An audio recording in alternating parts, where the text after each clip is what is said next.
Muito bem, eu vou falar um pouquinho agora sobre a minha segunda área de atuação, além de ser professor de filosofia, história e geografia, que é o que a maioria das pessoas que me conhece acabou me conhecendo como professor.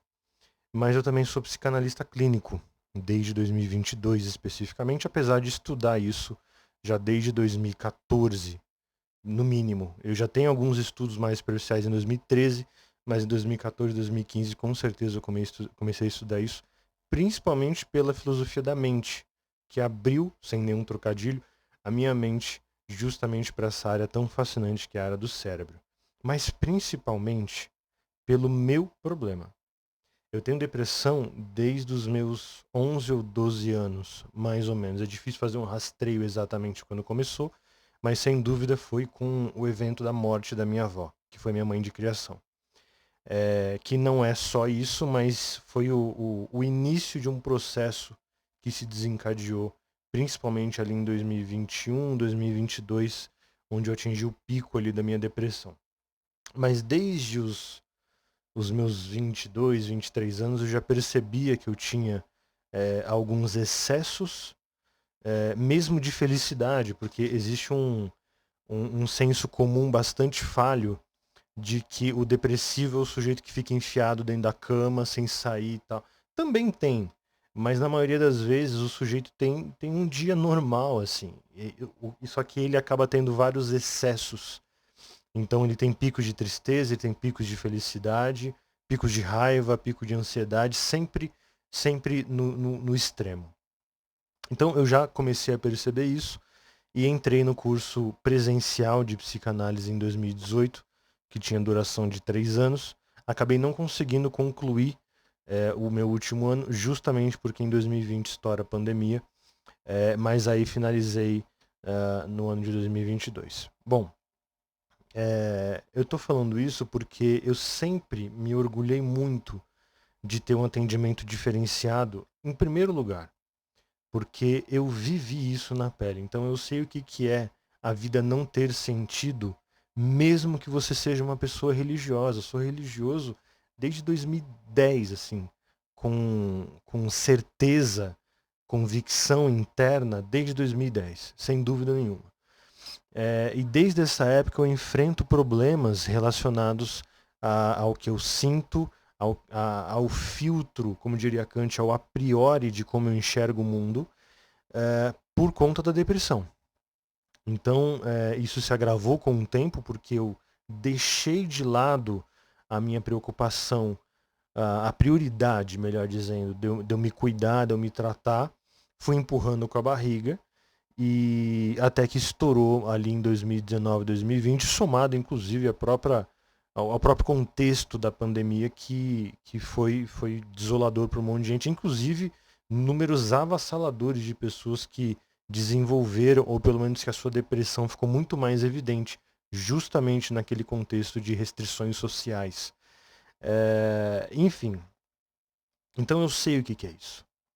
Eu sei o que é, por exemplo, você acreditar em Deus e não ver sentido na sua própria vida. E sei a dor que é isso, porque aí já são duas dores. A primeira dor de você não ver sentido no que você sabe que tem sentido. E a segunda dor é de você ainda ter um fator transcendente que você respeita, que você vive, mas que não faz mais sentido. Então eu nunca questionei a existência de Deus. Eu questionava o meu valor perante Deus. E só que infelizmente a depressão coloca um a priori, né? É a mesma coisa que eu colocar aqui um óculos amarelo. Eu vou enxergar tudo amarelo. A depressão coloca um viés a priori que o mundo é ruim, que a vida não faz sentido e que você não tem valor. Só que isso não representa a realidade dos fatos. A realidade, objetivamente, ela não é essa.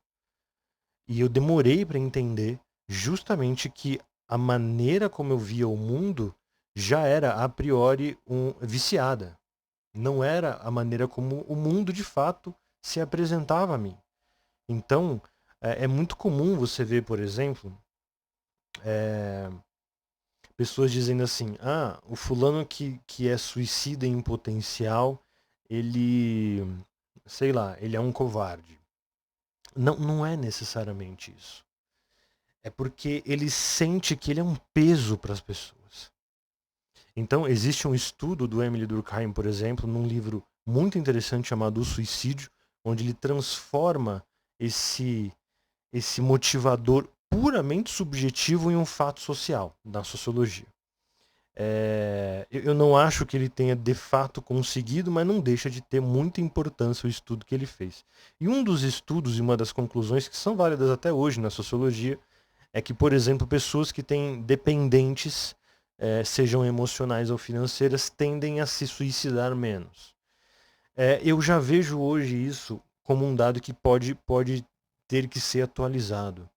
Porque mesmo que o sujeito veja a mulher dele como alguém que o ama, que o deseja e que quer o melhor para ele, com um filho, com um pai dependente, etc., ele vê que ele é um fardo para aquelas pessoas, ele é um problema para aquelas pessoas.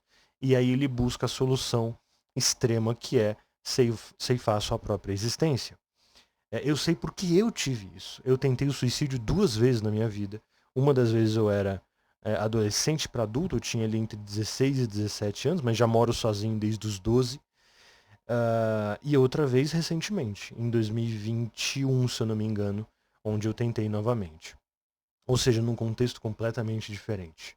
Né? Porque você podia atribuir a primeira tentativa à minha infantilidade, à minha adolescência, fase rebeldia, etc. Tá, mas e a outra? Onde eu já era casado há mais de 12 anos, 13, 14 anos, se não me engano, já tinha filhos, no plural, católico, ok? E eu fui pro ato como eu vou comprar pão. Assim, eu simplesmente fui, sem nenhum remorso, sem nenhuma dor, sem nenhuma questão moral. E o mesmo automatismo que me levou, me tirou. Eu não tive nenhum surto de consciência, eu simplesmente parei o processo. Assim como você vai no mercado para comprar isso, você olha, coloca no carrinho, não quero mais, e tira. Foi com essa mesma frieza que eu comecei e que eu parei. Então, zero méritos meu. Então, eu tendo a acreditar que foi Deus que me tirou do fato em si. Mas eu estava 100% no automático. Então, eu sei como é que é. E justamente por isso é que eu decidi entrar nessa área. Não só para ajudar, mas para atribuir sentido. Porque quando eu percebi essa dor tão grande em mim, eu pensei assim, velho, não pode ser à toa. Nada no mundo é à toa, nada no mundo é por acaso. O vento que venta não é por acaso, o gato que mia não é por acaso, a chuva que cai não é por acaso.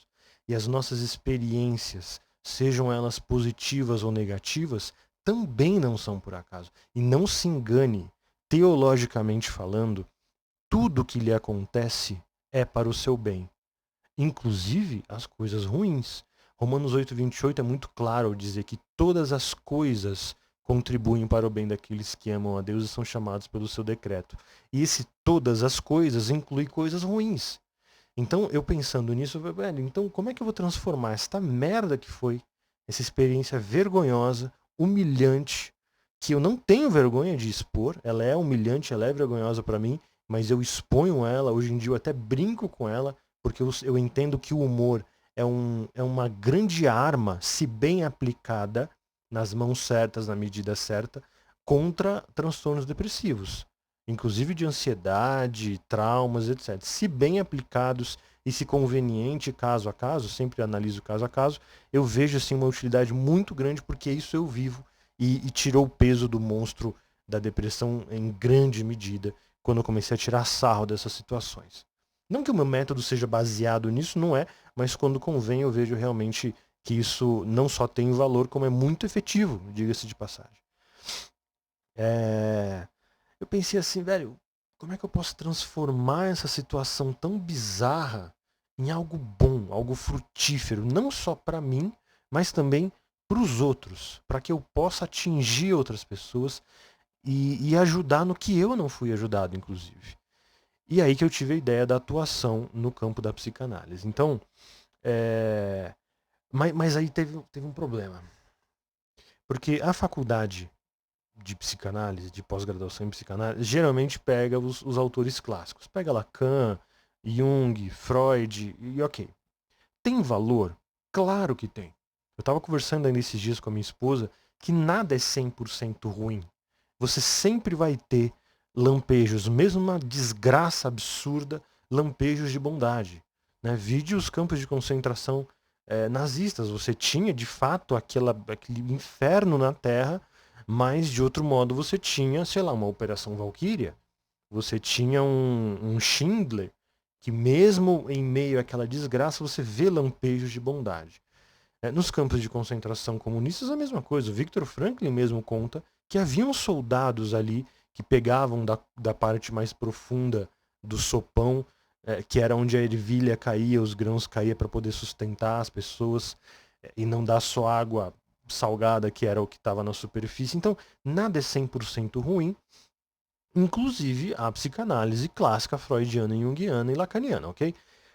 Mas eu percebi uma limitação muito grave, assim, muito grave, que durante um ano, mais ou menos, me impossibilitou, porque eu não tinha saída de atuar na área, inclusive. Que é o seguinte, quando eu percebi a estrutura da psicanálise clássica, qual que ela é? Psicanálise, psicologia e psiquiatria, ok? Qual é? As suas histórias, a sua experiência, a sua vivência, os seus traumas, aquilo que você viveu propriamente, é o suficiente para tirá-lo disso. Ok. Isso funciona? A meu ver, sim. De forma limitada. Eu explico. Eu tive um trauma durante um tempo que foi sublimado num objeto. Então eu transferi o meu trauma para um objeto. Então durante muitos anos eu não conseguia comer pizza de mussarela. Sentir o cheiro de mussarela era como sentir o cheiro de vômito. Isso até hoje, mas hoje eu consigo comer pizza de mussarela, mas o cheiro de vômito, o cheiro clássico de vômito, ainda persiste até hoje, inclusive. E eu, através de uma anamnese, muitos anos depois, porque eu fiquei uns 6 ou 7 anos sem conseguir comer, eu senti o cheiro de pizza, porque a mussarela em si mesma não era o problema.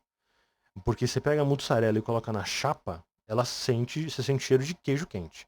Mas por algum motivo bizarro, essa mesma mussarela em um forno a lenha, você sente o cheiro de pizza, né? Bem característico da mussarela derretida no forno a lenha.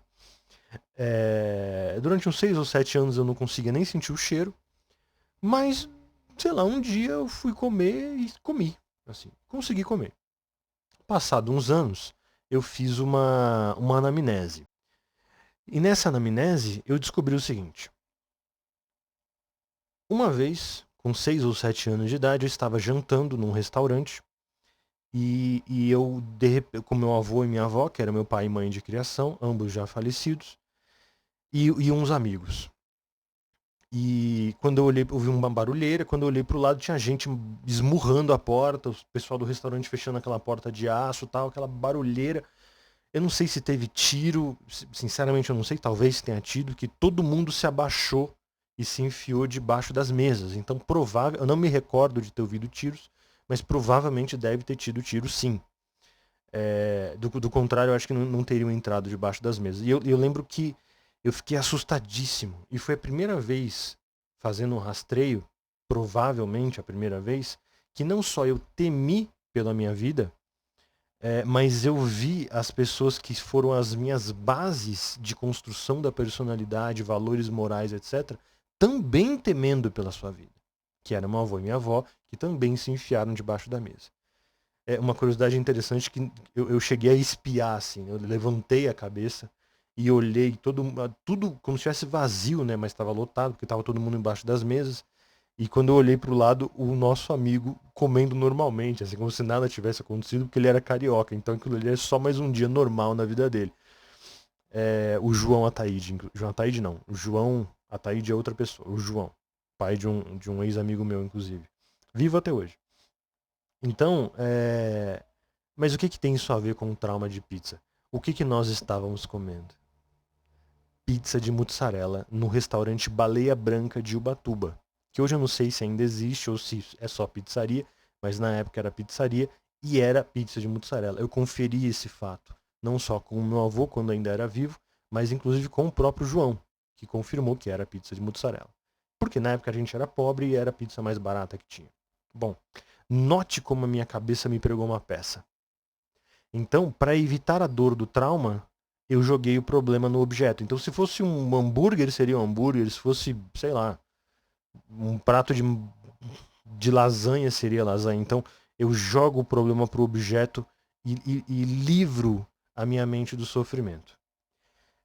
E aí eu entendi, eu ressignifiquei, problema resolvido. Hoje eu como normalmente, apesar de ainda sentir um cheiro de vômito pós comer. Ok. Agora, isso se resolveu pela análise do meu trauma, do meu estresse, do evento, fazendo uma anamnese. Ok, resolvido o problema. Perfeito. E se o meu problema fosse outro? E se o meu problema fosse: não sei qual o meu lugar no mundo? Eu não sei o que eu vim fazer nesse mundo. Eu não sei se a vida tem sentido. E se tem, qual é? O universo é gigantesco. É tão grande que a gente desconhece a sua imensidão. Por isso que a gente usa a palavra infinito, porque a gente não consegue conhecer os limites, a sua finitude, de tão grande que ele é. E eu tô aqui nesse planetinha de nada, numa época de nada. Falar que eu sou um grão de areia seria muita supervalorização, porque eu não sou nada. O grão de areia ainda vai ficar lá e eu vou passar. O que eu vim fazer aqui, velho? A vida é só isso? E não se engane. Por trás da maioria dos traumas hoje, eu vejo, sem sombra de dúvida, trauma, fobia, o raio que eu paro, eu vejo sem sombra de dúvida que a raiz está nisso. Então hoje eu peguei um caso recente de um sujeito à beira do suicídio, onde ele pediu explicitamente para mim, durante o atendimento, para que eu o excitasse sexualmente. É óbvio que não era comigo a pessoa do Cauê, até porque eu não sou excitável de forma alguma, mas era a minha posição de autoridade, de condutor daquela situação, e isso o excitava. Então ali eu já entendi que de fato o problema tinha sido provável. A gente ainda não chegou nesses pontos cruciais, mas provavelmente ele foi violentado, molestado quando criança e provavelmente por alguma figura de autoridade na sua vida. Um pai, um padrasto, um professor, sei lá, se ele tinha alguma raiz religiosa, algum líder religioso, enfim. E eu perguntei para ele assim, querido, obviamente que eu não vou fazer isso, porque ultrapassaria os nossos limites éticos e profissionais, mas eu quero que você se pergunte o que essa busca pelo prazer físico está querendo esconder. O que você está querendo esconder atrás do prazer? Porque eu te garanto, cara, você pode até fazer um ato de alto prazer agora, mas esse prazer vai passar e a dor vai permanecer. Você precisa entender qual é essa dor. E eu posso te garantir que a dor não está vinculada ao seu desejo, à sua pulsão sexual, mas a questões muito mais profundas e enraizadas, que sim podem ser buscadas no seu histórico, mas não só isso. A sua questão de lugar no mundo, o que eu estou fazendo aqui, por que isso acontece comigo, não pode ser respondida exclusivamente por questões pessoais e da sua anamnese, porque nos transcendem naturalmente. Seria o mesmo que você ter uma rachadura numa casa e esperar que a própria estrutura da casa conserte a rachadura. Não vai. Não vai. Você precisa chamar um elemento externo que olhe o todo para que ele possa externamente, por mais que ele entre ali, mas ele não é a casa, para que ele possa então dar prosseguimento com o conserto e solução do problema. É assim que a psicanálise deveria funcionar como um todo. Mas infelizmente, por questões ideológicas e de crenças, a maioria dos psicanalistas clássicos excluíam essas questões metafísicas e transcendentes. Justamente porque não se pode colocar Deus na equação. E a questão aqui não é nem Deus propriamente, mas ideias que transcendam a nossa existência e inclusive o nosso próprio mundo. Isso não dá pra gente buscar através de uma anamnese das experiências. Isso é uma parte. Então, eu não excluo a psicanálise clássica, mas eu a completo com a logoterapia do Viktor Frankl, porque a logoterapia frankliana, o que ela vai fazer? Ela vai colocar, ela não exclui a psicanálise, ela não exclui a psiquiatria, não exclui a psicologia. Ela pega essas etapas e coloca um fator adicional. Qual que é o fator adicional? Questões subjetivas, mas que para o indivíduo são objetivas, que o transcendam e que ele não consegue encontrar as respostas em si mesmo. E isso, hoje em dia, na época do Franklin nem tanto, mas hoje em dia, sem dúvida, é o mal do século. Sem dúvida. Assim como a doença do transtorno depressivo é a doença do século, a causa hoje, sem sombra de dúvida, é essa inquietação de não entender o seu lugar no mundo. Como professor de filosofia, geralmente as minhas primeiras aulas eu pergunto: quem é você? E o que o sujeito responde? Características físicas, da personalidade, atividades sociais, tal. Mas tudo isso não é você. É comum eu perguntar: o que você quer ser quando for adulto? Ah, eu quero ser médico, eu quero ser professor, eu quero ser veterinário, eu quero ser advogado, eu quero ser membro do PCC, sei lá. Colocam a sua ocupação social, o seu papel social, mas não o que ela deveria ser. E eu sempre coloco em seguida, mas eu não perguntei o que você vai fazer, eu perguntei o que você será. Então hoje essa confusão entre o ser e o fazer, entre o ser e o estar, é muito comum. E é a força motriz de muitas doenças psíquicas que estão afligindo não só os jovens, mas os próprios adultos e idosos. Que por conta desse reagrupamento social absurdo e muito repentino, a gente tem mudanças hoje, não é mais de século em século, é de praticamente a cada 5 anos a gente tem mudanças drásticas na sociedade. E o sujeito se sente deslocado. Esse sentir-se deslocado é justamente o que o Viktor Franklin traz na sua logoterapia e que eu venho juntando todas essas questões para dar o melhor arcabouço possível na hora de um tratamento, na hora de uma análise.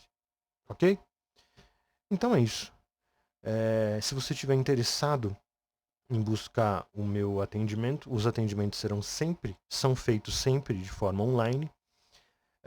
Por que eu escolhi psicanálise e não psicologia? Porque a psicologia, além de ter a chatice de ter que frequentar por 4 anos presencialmente, o que não teria nenhum problema, mas o órgão regulador. Então você tem um conselho de psicologia que eu devo prestar conta e se eles determinarem que eu devo atender certo tipo de paciente, de cliente, se eu fugir disso, eu corro o risco de perder a minha credencial e tal.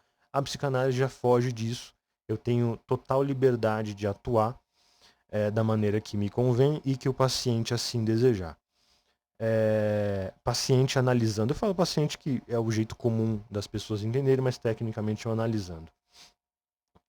Mas principalmente, não só pelo fator de não haver um órgão regulador, mas pela liberdade que eu tenho de poder, com a minha abordagem, que é bem particular, poder ajudar um maior número de pessoas possíveis e posso garantir, tem sido efetivo até hoje. No começo era tentativa e erro, mas hoje já está bem estabelecido que esse meu método não só é eficaz, como tem mostrado grandes resultados na vida das pessoas, na vida diária, no dia a dia. Eu não fico em questões abstratas, ok? O que está te incomodando no seu dia a dia? A minha ficha de anamnese, uma das primeiras perguntas é essa. O que está te incomodando concretamente no seu dia a dia? Tá ok? Mas o sigilo que eu tenho é como se eu fosse um psicólogo. Assim. Então tudo é amparado pelo sigilo profissional, ético, paciente, o analisando e o seu terapeuta, no caso eu. E também dá muito mais liberdade também de flexibilidade de horário, etc. E é um preço acessível, bastante acessível. Eu cobro R$ 75 pela hora consulta. E os planos podem ser aí o que você quiser. Pode ser pago individualmente, mensalmente, semanalmente, anualmente. Fica a seu critério. O importante é sempre avisar com alguns dias de antecedência para que eu possa me preparar justamente para mandar os documentos necessários para que eu possa entrar na nossa primeira análise já com algum arcabouço, algum background, para que a coisa possa desenrolar com mais facilidade e tranquilidade. Tá ok? Então, se você estiver interessado, se você se interessou e precisa principalmente de ajuda, me chame. Eu tenho aí o campo de mensagem, de comentário, eu mando meu WhatsApp, a gente conversa e eu tenho certeza que eu vou te ajudar, porque isso não é só uma questão profissional. Eu sempre falo isso, os meus pacientes e os meus analisandos são a porta de entrada da minha eternidade. Então, o valor que vocês têm para mim é o valor eterno. Eu não. Cada alma que é colocada diante de mim pedindo ajuda, eu trato com valor eterno. Assim, sem sombra de dúvida. Porque eu tenho certeza que é isso que será cobrado de mim na eternidade. Então, aqui é uma questão vocacional, uma questão de propósito de vida, de sentido existencial. E se eu conseguir, eu garanto que você também consegue, porque eu não sou especial. Eu sou só mais um. E eu não sou, não é porque eu sou o grande Cauê que eu tenho um sentido de vida claríssimo. Não, todos temos. A questão é que muita gente não se preocupa em entender qual que é esse sentido ou não liga. E é para isso que eu estou aqui, para te ajudar a encontrar esse sentido, entender quem você é essencialmente nesta terra, nesta vida e eventualmente na próxima. Tá ok? Um grande abraço, que Deus abençoe a todos. Fiquem com Deus.